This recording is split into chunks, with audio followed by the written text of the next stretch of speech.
Empezamos. Hechos 17, capítulo 17, del versículo 16 al 34. Hoy acabamos el capítulo 17. Amén.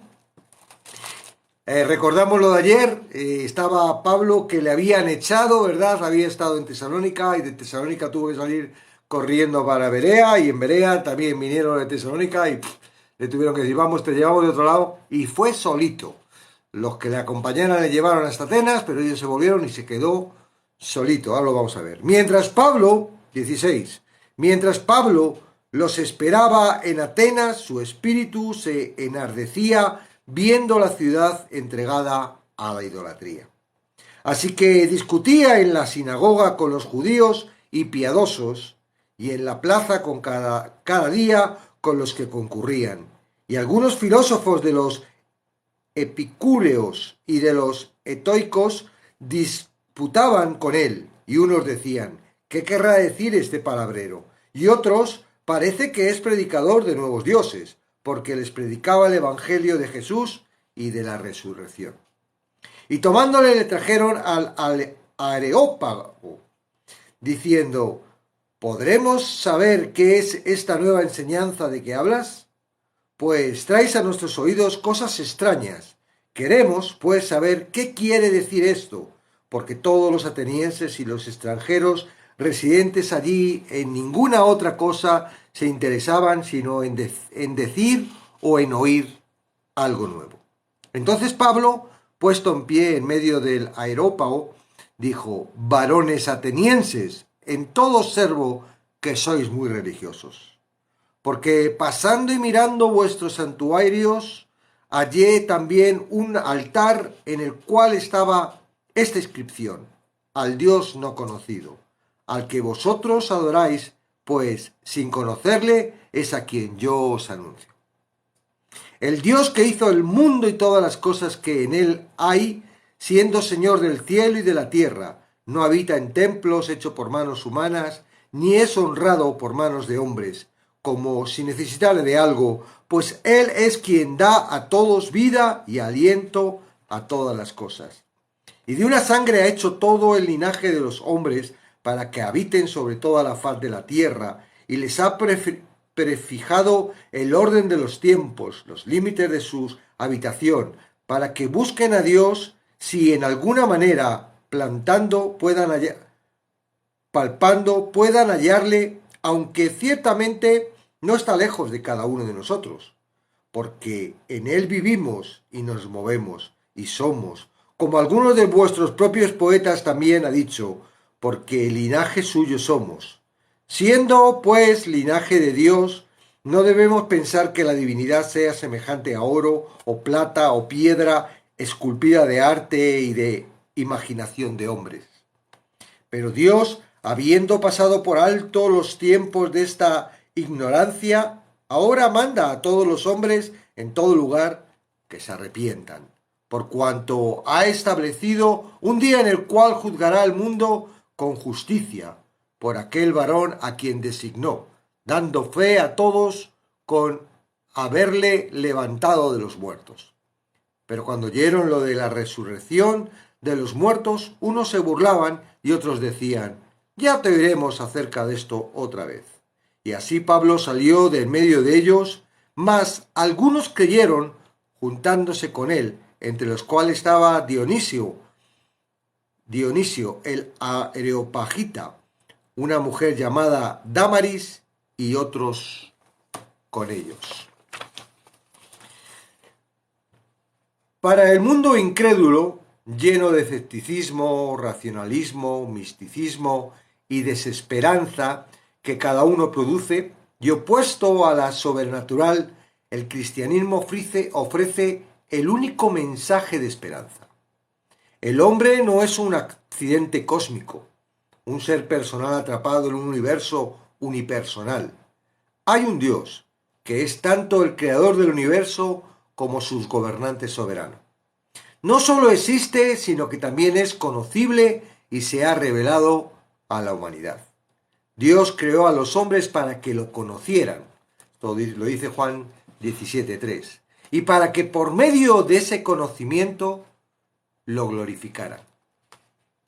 Para los creyentes, el nivel más alto de madurez espiritual pertenece a quienes han conocido al que es desde el principio. Primera de Juan 2:13. Saben que Dios es la clave para el contentamiento. Filipenses 4:11.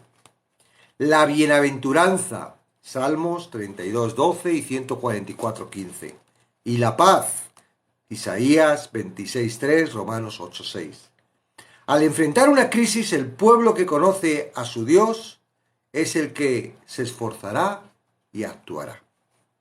En Hechos 17, del 16 al 34 que hemos visto hoy, Pablo anuncia las buenas nuevas de que el único Dios vivo y verdadero es conocible para la ciudadanía pagana de Atenas. El apóstol había llegado allí sin su equipo después de la obligación de huir de Tesalónica y Berea. Envió un mensajero por medio de su escolta para que Silas y Timoteo se le reunieran allí. Sin embargo, no estaba en su naturaleza quedarse ocioso mientras esperaba. El resultado fue una clásica confrontación entre el hombre de Dios y la ciudad de Satanás.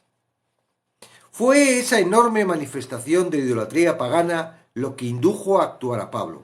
Así que, a causa de su indignación por la blasfemia de los atenienses en su idolatría contra el Señor, discutía en la sinagoga con los judíos y piadosos y en la plaza cada día con los que concurrían.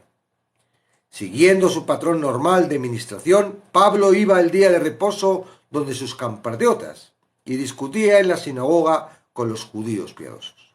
El resto de la semana se enfrentaba en las plazas, dialogando cada día con los que concurrían.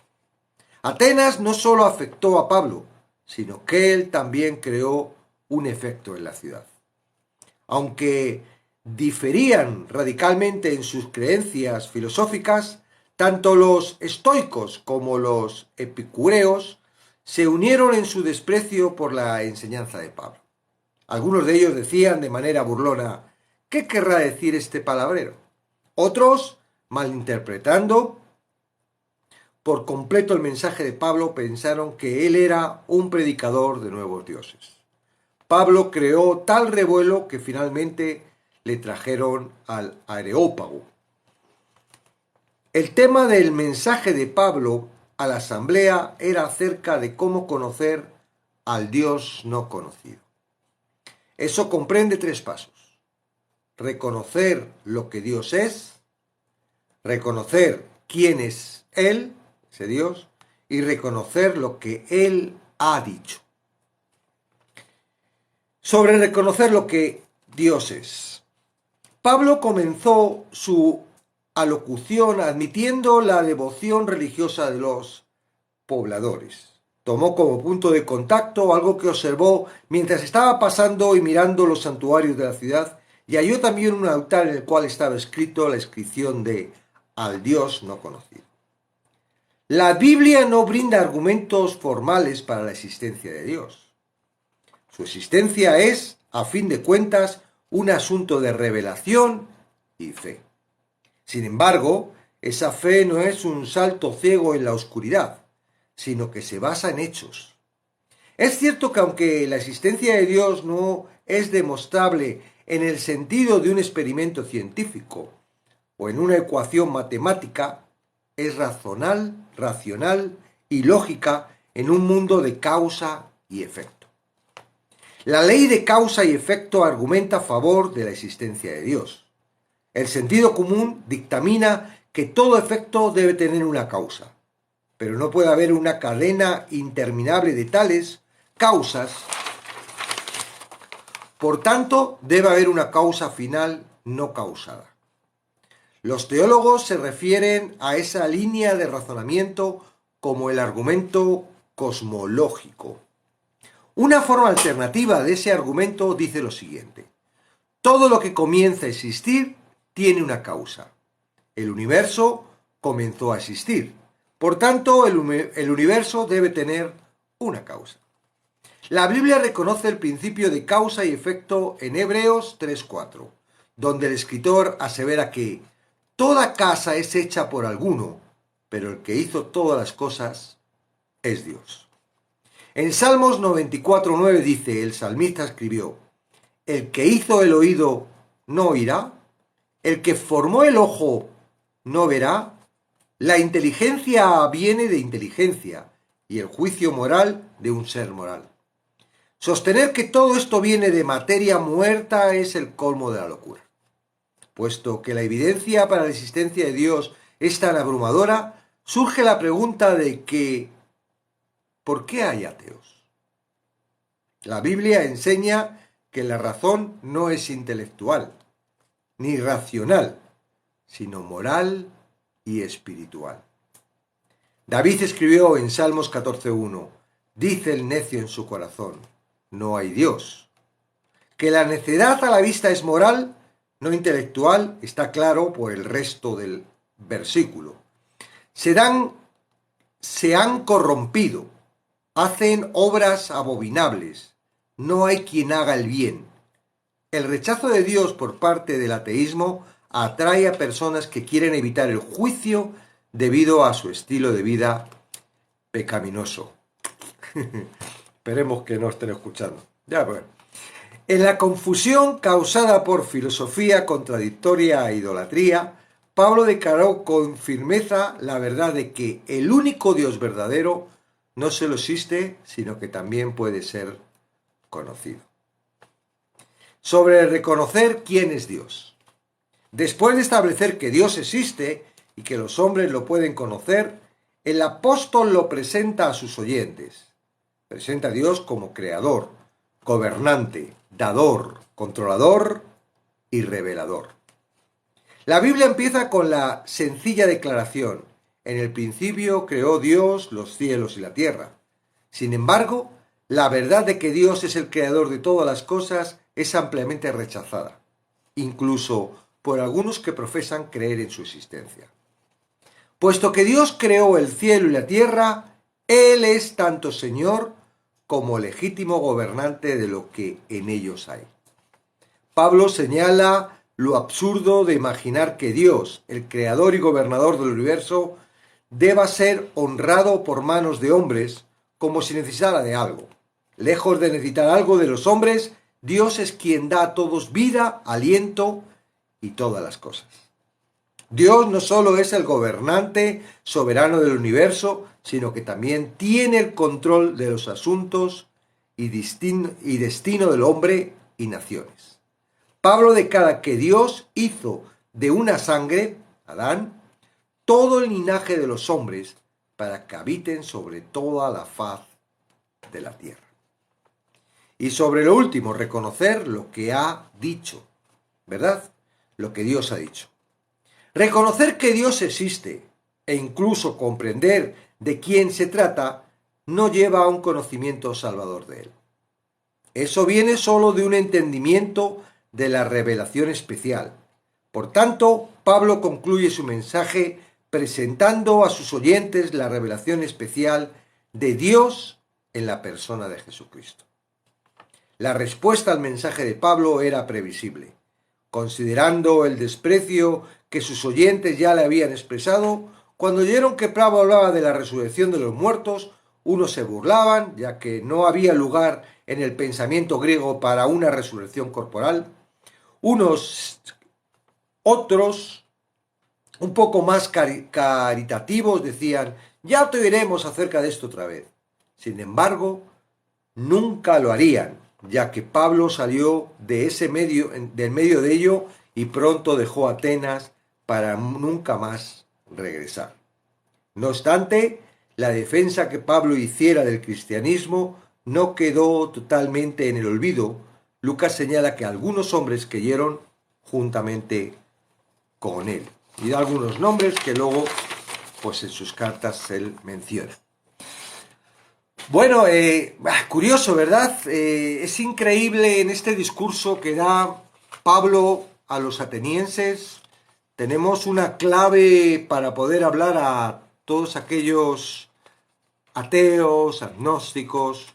Eso no quiere decir que aprendiendo todo de memoria o diciéndolo muy bien, los ateos y los agnósticos te vayan a creer, porque ya hemos visto que no se trata de sabiduría, ni inteligencia, ni nada por el estilo. Sabemos que ellos son muy sabios y son muy inteligentes, y por esa sabiduría e inteligencia que creen que tienen, es por donde están. Es por un aspecto moral y espiritual. Es decir, tiene que ver bajo el prisma de que todos nacemos ciegos, ¿verdad? Y que la única forma de salir de esa ceguedad, de esa prisión, de ese estado, ¿verdad? Que la Biblia dice que es que estamos prisioneros, somos esclavos de Satanás, pues hay que creer, hay que por fe, ¿verdad?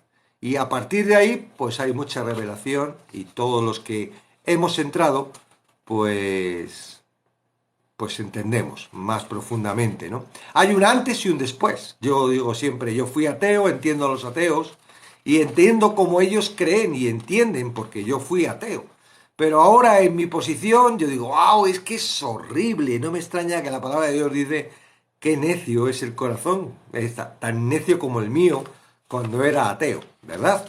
Y no es por insultar, es realmente porque muchas veces el corazón, a través de la lógica y de la cabeza, nos quiere hacer entender una rutina, unas cosas que no son tampoco explicables, ¿no? Sabéis, todos hemos estado en algún live de ateos donde nos quieren a toda costa que nosotros mostremos la existencia de Dios. Y cuando nosotros decimos, bueno, pero muéstranos que no existe Dios, ellos dicen, no, no, no, no. Sois vosotros los que decís que existen, sois los que tenéis que demostrar. Pero tan absurdo puede ser una cosa como tan complicado puede ser la otra, ¿verdad?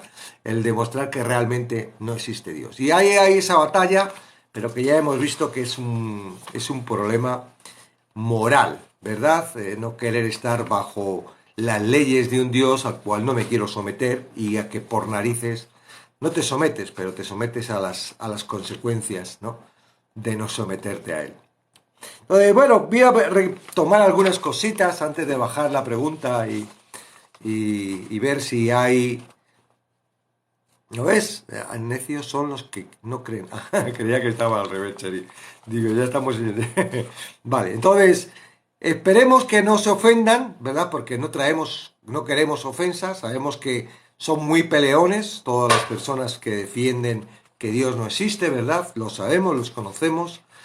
Tan cabezotas como nosotros que decimos que existe un Dios. Entonces no vamos a traer una discusión, queremos traer un diálogo para un entendimiento de dónde estamos. No es un canal para demostrar a los ateos que Dios existe, ojalá sirviera para eso, no, es simplemente un lugar donde estamos entendiendo la voluntad de Dios para los que creemos, es decir, tú no crees, tú no tienes por qué sentirte ofendido, estamos tan solo creyendo en la palabra, estamos creyendo que este texto de hecho nos está mostrando algo. Y lo primero es que vemos, ¿no?, que claramente la Biblia no es un libro que esté creado para argumentar formalmente que existe Dios. No ese es el plan de la Biblia, ¿no? Dice, su existencia es a fin de cuentas un asunto de revelación y fe.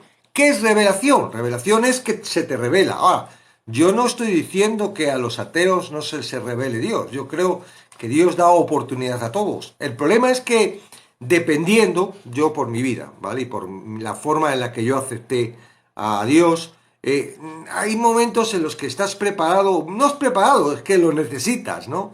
Es como el que ya no puede más y a la loca dice, mira, es el último cartucho que me queda, ¿no?, para poder entender y por esto creo en Dios. Sí, sí, es probable.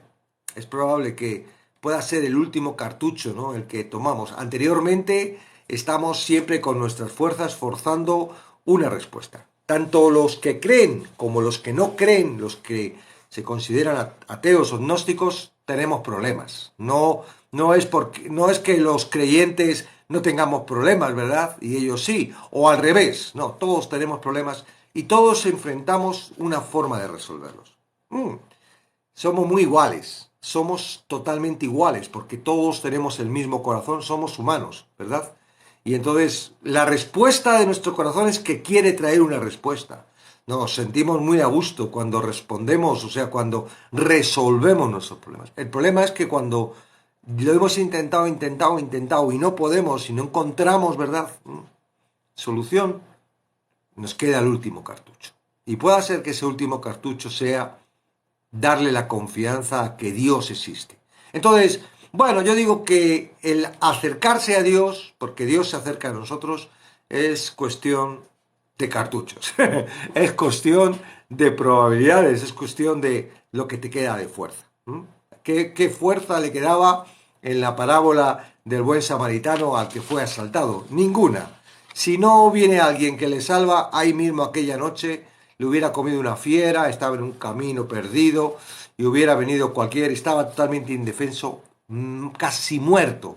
Y cuando una persona dice casi muerta es más, los fariseos, el sacerdote y el levita pasaron de largo, no porque fuesen que no eran misericordiosos y no querían atender, no, ellos pensaban, está muerto, no lo vamos a tocar porque si lo tocamos nos contaminamos, no vamos a poder, ¿verdad?, hacer el servicio, aunque no sé qué estaban haciendo un levita y un sacerdote de Jerusalén a Jericó, o sea, Jerusalén era la ciudad de la adoración, Jericó era un sitio más bien de juerga, ¿no? En fin, no sabemos, pero lo cierto es que algo que se cree es que en realidad estaban cumpliendo la ley, ¿no? Si toco un muerto que no es familiar mío, me contamino, según la ley. Entonces, bueno, pues tenían excusa de decir, no, no, es que no me quería contaminar, ya estaba muerto, porque estaba casi muerto, ya estaba, no se movía, ¿verdad? Ahí el samaritano vino, se acercó, digo, uy, está muerto, se acercó, todavía respira, todavía tiene vida, y entonces ahí lo curó, le dio el aceite, el vino, ¿verdad? Lo montó en la cabalgadura, lo llevó al mesonero, y ahí el mesonero terminó de curarlo con el descanso, el reposo y todo lo que necesitó. Entonces, decimos que la Biblia no es un libro que nos traiga la existencia de Dios. Es tan solo a través de revelación, seguro que se te está revelando, y si estás aquí y eres ateo, esto mismo es una revelación de que Dios existe. ¿Por qué tantas personas tan ignorantes nos crees, verdad? Claro, puede ser que igual que nosotros vemos la necedad, ¿verdad?, en vosotros, qué ignorantes. Ahora, nosotros no somos religiosos. Te quiero decir que este canal no es un canal religioso. Hay una diferencia entre lo que es religión y lo que es relación. La religión quiere el hombre acercarse a Dios a través de sus propias fuerzas, a través de sus propias obras. Y nosotros hemos entendido de que Dios a través de su obra se ha acercado a nosotros y nosotros no tenemos nada más que creer. Esa es la relación. Nosotros entramos en una relación con Dios no a través de hacer una serie de normas, mandamientos y de cosas, no. Nosotros directamente pasamos a creer en nuestro Dios y a tener una relación directa con un Dios santo que solo se puede relacionar con santos, con justos y con limpios a través de lo que hizo Jesucristo. Entonces digo, sí, hay muchos canales religiosos, hay muchas religiones. Aquí los atenienses eran religiosos. El propio Pablo les llama religiosos y ellos estarían súper contentos. ¡Uy, qué bien! Somos religiosos. Hay muchas personas que se sienten muy orgullosas de ser religiosos, pero en realidad la religión es el intento del hombre de acercarse a Dios y eso es imposible. El hombre no puede y la palabra de Dios, la Biblia, lo muestra así. Cada vez que nosotros queremos hacer algo para acercarnos a Dios, para Dios son trapos de inmundicia. No vale. Es como hoja que se seca y se cae. No sirve. Entonces, bueno, no somos religiosos. Simplemente tenemos relación con un Dios. El Dios revelado al pueblo de Israel, ¿puedes decir? Claro que sí. Viene de ahí. Jesús nació del pueblo de Israel, de Judá, y ahí es donde estamos. ¿Ok? Entonces, revelación y fe. Lo segundo es fe. Pero la fe no es algo que tú puedas generar. Sí, puedes tener fe en tu creencia, pero lo que llamamos fe auténtica, genuina de Dios, viene de Dios. Es como decir, pues, tengo agua, pero no es el agua del río, es agua que saco de un charco, es distinto. Ok. No tiene nada que ver la fe que pueda tener una persona generada a la fe que viene de Dios. Por eso, claro, es imposible que el que no cree en Dios le pueda agradar, ¿verdad? ¿Por qué? Porque la fe que tiene suya es impuesta y no sirve para nada. Ahora, ¿cómo recibo la fe de Dios para que realmente lo que estos pirados parece que tienen, que yo qué sé, no le han visto, no la han tocado, no la han sentido, pero sin embargo creen férrimamente para poder estar ahí, aunque les machaquemos, ¿verdad, ateos? Pues esa fe tiene que venir de Dios. ¿Y cómo viene de Dios? A través de Jesucristo. Nuevamente, a través de creer en lo que hizo Jesucristo. Él es la puerta. Hay un espacio antes y después de la puerta. Pero para entrar a esa parte de fe, a esa parte hay que creer en la revelación, creer cuando Él se acerca, porque no somos nosotros los que nos acercamos, vuelvo a insistir. Es Él el que se acercó. El reino de Dios se ha acercado. Y dice, arrepentíos, ¿ok? Entonces, es Él el que se acerca, se está acercando. Tú cuando te vayas a la presencia de Dios, no vas a tener la posibilidad de decir, oye, es que no te acercaste. Mira, te va a poner una película, no sé si en diapositiva o en Super 8, con todos los momentos en los que Dios se ha acercado a ti. Oye, es que no me di cuenta. Digo, eso es cosa tuya, estabas más pendiente de tus pensamientos, pendiente de tu orgullo, pendiente de tu corazón, pendiente de lo que tú podías en tus fuerzas, de lo que tú querías en tus pensamientos y en tu vida, más que en creer que hay un Dios creador, ¿verdad? Que se revela a través de las cosas creadas por Dios. Yo no he creado los cielos, yo no he creado los animales, yo no he creado la naturaleza, yo no he creado nada de eso, eso alguien la ha tenido que crear. No hemos sido los creyentes los que hemos hecho eso, es el al que creemos, el que ha hecho todo eso. Amén. Entonces, la fe viene al pasar la puerta. Tú pasas la puerta, crees en ese Jesucristo. Yo no sé, mira, es un proceso. Desde que tú pasas la puerta hasta que recibes la gracia, todavía hay un espacio. Todavía hay un espacio. Por eso hay personas que aun pasando por la puerta, que han decidido pasar por la puerta, que han decidido creer en Jesús, que han decidido creer que Él murió por nuestros pecados y tal, pero no han alcanzado la gracia porque hay una raíz de amargura o porque quizás unos fariseos o judizantes le han desviado y le han llevado a otro sitio y en vez de entender lo que es la gracia han seguido a través del legalismo, a través de las obras, a través del esfuerzo, a través de su propia entendimiento, su propia necedad. Entonces, pasar la puerta es el primer paso, ahí recibes la fe. Y ahí es donde Dios vas a tener una revelación. Y si tú realmente te relacionas con Cristo. ¿Y cómo te relacionas con Cristo? Con su palabra, ¿verdad? Hay muchos que leen la Biblia y no la entienden. ¿Por qué? Porque están delante de la puerta, no han pasado. Están intentando ver algo que no pueden ver, porque eso es la palabra de Dios. ¿Cómo puedes escuchar la palabra de Dios si no crees en Dios? Tienes que creer en Dios para poder escuchar la palabra de Dios. ¿Te suena a qué? Religiosos, absurdos, qué tontos, qué simples, qué niños, uy, se lo creen todo, uy, sí, una manzanita y tal. Bueno, eso es algo que corresponde. Y estoy hoy trabajando en eso porque luego cuando baje la pregunta vais a ver a qué me refiero. Entonces, lo que es la parte, digamos, del discurso a los atenienses. Los atenienses, ¡wow! A ver quién puede con los atenienses, ¿verdad? Ahí, la cuna de la filosofía. Madre mía, pues no liaron aquellos atenienses, aquellos griegos, ¿verdad? En su época, ahí se comieron la cabeza y han creado literatura a montón para hacer perder el tiempo. A veces también es bueno saber tener todo esto conocimiento, ¿no? Para darse cuenta del enrevesamiento de la mente humana y todo esto, pero bueno. Y los atenienses eran muy creyentes y tenían ahí un dios, el dios desconocido. Da la casualidad que no... Sí, es un dios desconocido para todos aquellos que no lo conocen a través de Jesucristo. Porque aunque creas en Dios, si estás delante de la puerta y no pasas por la puerta, no puedes entender ni conocer. Porque no tienes la revelación. La revelación viene cuando tú pasas a través de la puerta y empiezas a tener una relación. Y es un proceso. Porque no es entrar y ¡wow! Ya saberlo todo. No, es un tiempo. Es como cuando tú conociste a tu mujer o a tu marido, ¿verdad?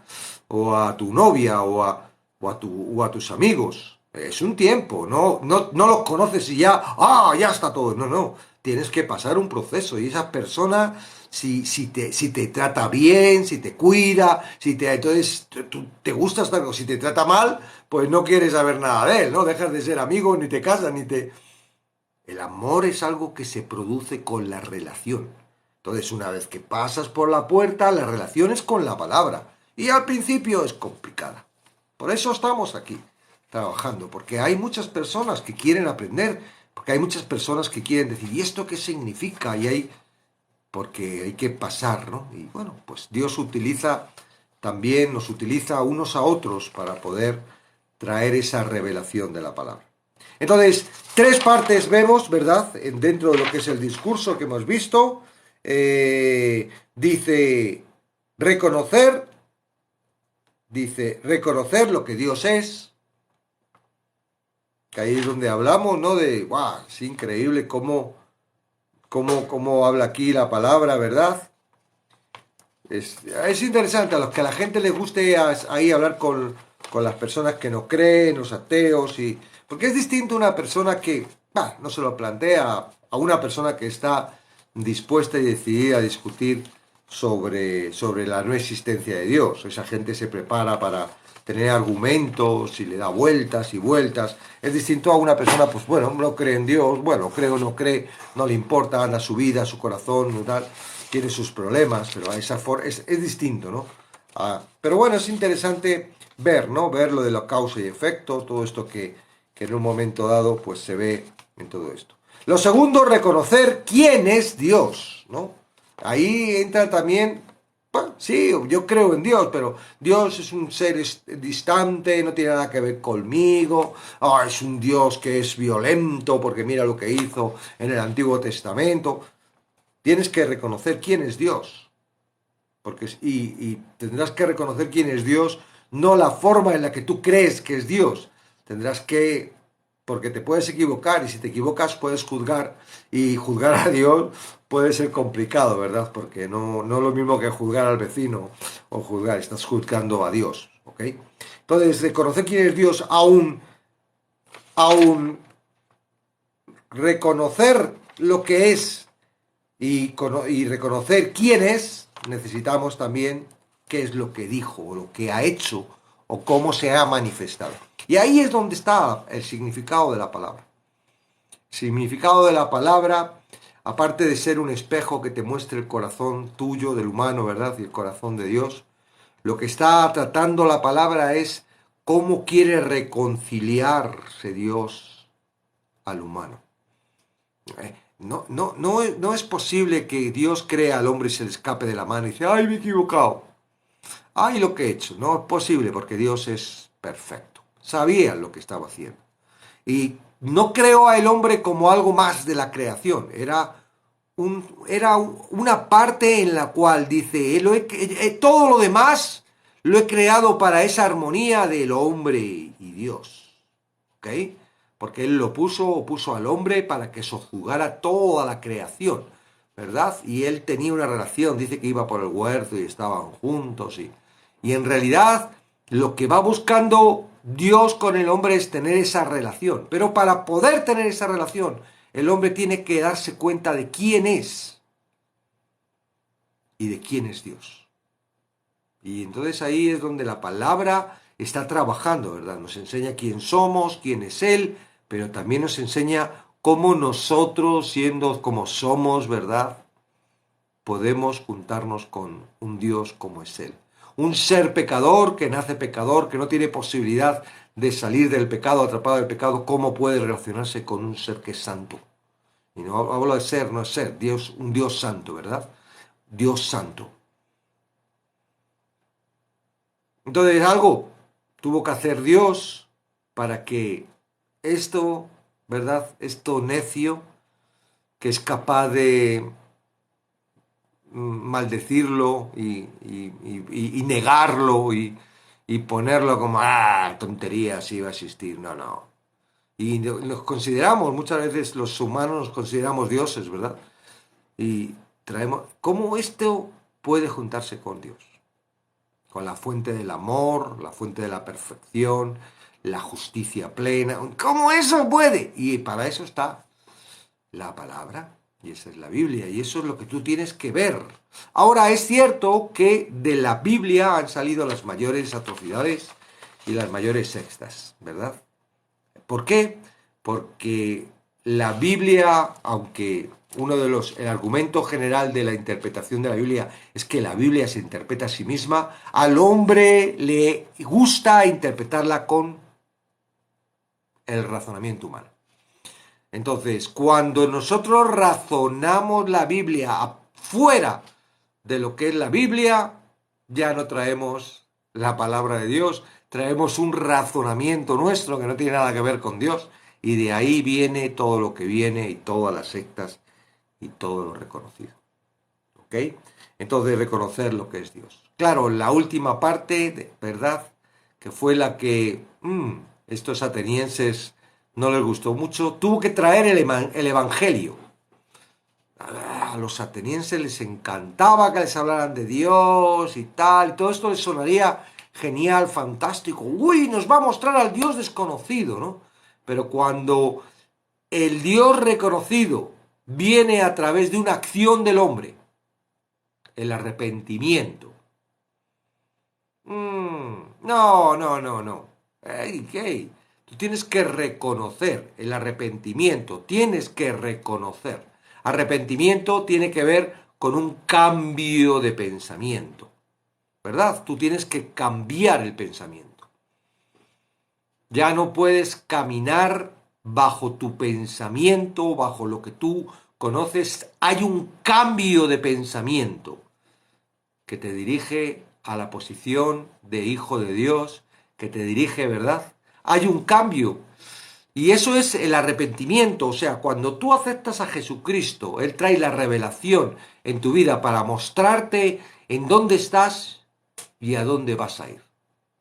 Ahora, ¿dónde estás? Estás en un lugar donde desde que has nacido has entendido que tienes un raciocinio que te es capaz, que ha ido creciendo según tu educación, según tu cultura, según donde te has estado moviendo, según muchas veces, ¡ay, qué bien! Dios me ha creado súper sabio, súper listo y tal. Y entonces ha ido creciendo, ¿verdad? Uno piensa que va a llegar a tener la sabiduría y a veces hasta se la pedimos a Dios. Señor, dame la sabiduría porque quiero ser sabio y quiero ser dirigido por mi corazón. Y entonces tenemos que reconocer eso, desde que desde nacimiento nuestra vida ha sido dirigida. Cuando éramos pequeñitos nuestros papis nos enseñaban, ¿verdad? Y aún así nosotros nos rebelábamos porque era lo que mi padre decía y lo que yo quería. Claro, había oposición muchas veces, porque a veces lo que yo quería me llevaba a cosas malas y mi padre me impedía de que yo hiciera esas cosas malas, ¿no? Y a veces me daba cuenta, otras veces no me daba cuenta, y lo que hacía, ¿cuántos de nosotros hemos pasado por productos de drogas y otro tipo de cosas, ¿verdad? Pornografía, cosas que son horribles para nuestra mente, para nuestro corazón, porque nos atrapan. Parece como que podemos con ello. No, yo esto lo hago yo una vez y no va a pasar nada. Yo dejé un amigo porque se puso a tomar porros, marihuana y tal. Lo dejé, no quería saber nada porque yo tenía en mi mente claro de que yo no quería juntarme con eso. Mis padres me habían puesto mucho temor, mucho miedo en el aspecto de las drogas y cuando yo vi a mi amigo que lo hacía, dejé de estar con él. A cabo de los años, yo mismo, en una debilidad, me dejó una novia, estaba, yo qué sé, me ofrecieron y ahí dije, bueno, no pasa nada, porque un día lo haga, no pasa nada. Y no pasó nada, nada más que al día siguiente volví a pensar, o a los pocos días volví a pensar, porque lo hago otra vez, no pasa nada. Hasta que llegó un momento en el que era la droga la que me controló y estaba, yo sé, y he vivido mucho tiempo, he perdido mucho tiempo. ¿Sería voluntad de Dios que yo pasara por eso para que hoy entendiera? Pues puede ser, yo no sé. Pero yo, si me dieran ahora elegir, yo elegiría haber conocido a Cristo mucho antes y haber evitado todo eso. Por eso lucho con mis hijos, pero digo, ¿serán que ellos también tendrán que ser tan torpes y tan necios como yo, que dirigí mi vida con mi corazón creyendo que podía soportar todo eso y al final caí? Entonces, el arrepentimiento es darte cuenta. No, el arrepentimiento no es, ay, he hecho esto mal, me arrepiento. Todos los días arrepintiéndote, ¿verdad? Tendrías que estar las 24 horas arrepintiéndote constantemente. No, no, eso es otra cosa. Entender las cosas que has hecho mal, declarárselas a Dios, confesárselas, no tiene que ver con el arrepentimiento que te lleva de la esclavitud del pecado a la justicia de Dios. ¡Wow! Eso es totalmente distinto. Y eso es solo una vez, cuando tú cambias de pensamiento. Y la única forma de cambiar de pensamiento es a través de la revelación que Dios te da, mostrándote cómo vivías y ahora cómo debes vivir. ¡Ay, cómo debo vivir! Y entonces te dice, mira, ahora te voy a llevar yo a través de mi palabra. ¿Pero cómo se hace? Y digo, es que no lo tienes que hacer tú, lo tengo que hacer yo. Sí, pero yo lo quiero hacer. No, lo tengo que hacer yo. Y ahí estamos, ¿verdad? Todavía adolescentes en ese camino de querer ser, querer aprender, querer entender, cuando realmente es el que nos lleva. Amén.